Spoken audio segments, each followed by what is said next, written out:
ہمارے آج کی ان تمام روز مرہ کے معاملات میں ہماری زبان حرکت کرتی ہے، ہمارے ہاتھ پیر چلتے ہیں تو اس لیے کہ ہمارے جسم میں روح باقی ہے، اور یہ بتانے کی ضرورت بھی نہیں ہے کہ روح نکل جانے کے بعد انسان کا کیا ہوتا ہے، ہر ایک کو معلوم ہے۔ اتنا بے کس، اتنا مجبور اور اتنا لاچار ہوتا ہے انسان کہ مرنے کے بعد وہ خود چل کر کے اپنے آخری قیام گاہ قبرستان تک جا نہیں سکتا، خود اس کو غسل کرنے کی طاقت نہیں ہوتی۔ اگر ایسا ہوتا تو زندگی یہاں گزار لیتے اور سو جاتے، چل کر جا کر قبرستان میں آرام کر لیتے۔ نہیں، ہماری روح نکلتی ہے کبھی گھر میں، کبھی ہاسپٹل میں، کہیں نہ کہیں۔ اسی کے بعد دنیا کو یہ دکھایا جاتا ہے کہ اب یہ انسان کتنا مجبور ہے کہ اسے نہلانا ہوتا ہے، یہ خود سے نہا نہیں سکتا، اسے پہنانا پڑتا ہے بچے کی طرح، یہ خود پہن نہیں سکتا، اور اس میں اس کا کچھ بھی عمل دخل نہیں ہوتا، حتیٰ کہ اسے چلا کر کے بھی ہم نہیں لے جا سکتے، اٹھا کر لے جانا پڑتا ہے، اور دفن کرنے تک وہ کسی سے اف تک نہیں کہتا، چاہے اس کے اوپر مٹی ڈال دو، چاہے اس پر پتھر ڈال دو، چاہے کچرا ڈال دو۔ انسان کی یہ بے کسی، لاچاری اور مجبوری یہی بتانے کے لیے ہے کہ روح ہے تو تم باقی ہو، اور روح نکل جانے کے بعد تمہارے جسم کا کوئی بھی عمل دخل دنیا میں نہیں ہوتا۔ یہ روح ہے کیا چیز؟ قرآن پاک میں اسی آیت کو میں نے تلاوت کی، اللہ رب العزت ارشاد فرماتا یسألونک عن الروح، اے محبوب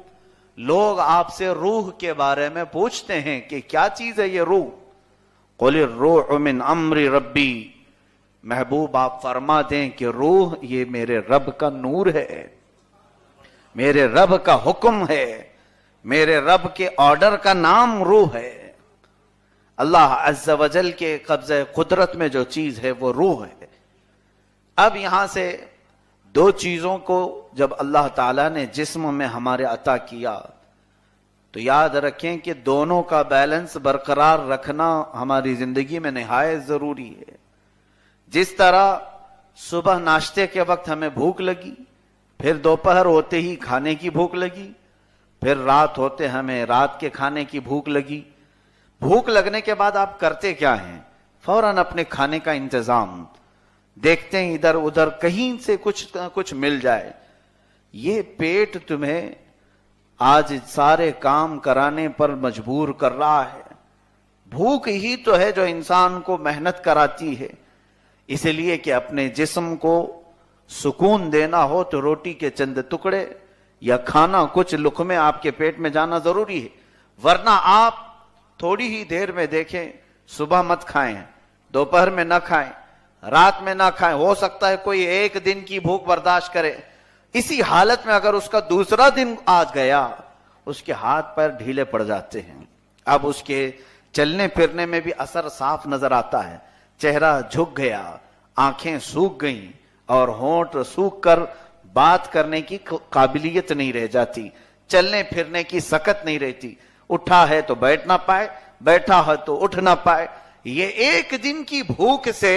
جسم اتنا نڈھال ہوتا ہے،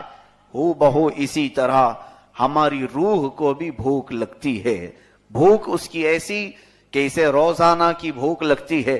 اور صبح بھی، دوپہر بھی، رات بھی اس کی غذا نہ دی جائے تو اندازہ کرو جسم جس طرح بیمار ہوتا ہے، نڈھال ہوتا ہے، روح بھی اسی طرح کمزور اور نڈھال ہو جاتی ہے، لیکن اس کا اندازہ لوگوں کو ہو نہیں پاتا، اس لیے کہ جسم اگر بیمار ہو جائے تو چل پھر نہیں سکتا، روح اگر بیمار ہے تو چلتا پھرتا تو ہے لیکن اس کو مردہ قرآن کہتا ہے، قرآن کہتا ہے وہ مردہ لوگوں میں سے ہیں۔ ایسے بہت سارے لوگ ہیں جنہوں نے اپنی روح کو غذا نہیں پہنچائی، جس کی بنیاد پر ان کی روح کمزور اتنی ہو گئی کہ وہ جیتے جی مردوں کی طرح ہے۔ اب اس کا احساس کیسے ہوگا کہ ہماری روح بیمار ہے، ہماری روح نڈھال ہو گئی ہے؟ اس کا اندازہ اسی پر کرو، روح کا تعلق میرے رب کے نور سے ہے، اس کی غذا صرف اور صرف ذکر الہی میں موجود ہے،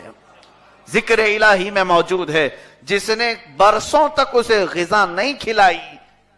برسوں تک مولا تبارک و تعالیٰ کا ذکر نہیں کیا، اس کی روح ایسی کمزور ہوتی ہے، اتنا نڈھال ہوتی ہے۔ اب اس کے بعد اندازہ اس وقت ہوگا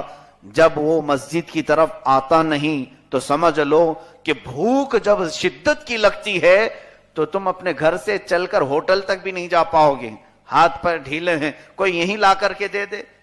اسی طرح مسجد تک وہ چل نہیں پا رہا ہے، وجہ یہی ہے کہ روح بیمار ہے، روح نڈھال ہو گئی ہے، برسوں سے اسے کچھ دیا نہیں، اور پلس یہ ہے کہ گناہ پر گناہ کرتا گیا جس سے ہمارے دل کی سیاہی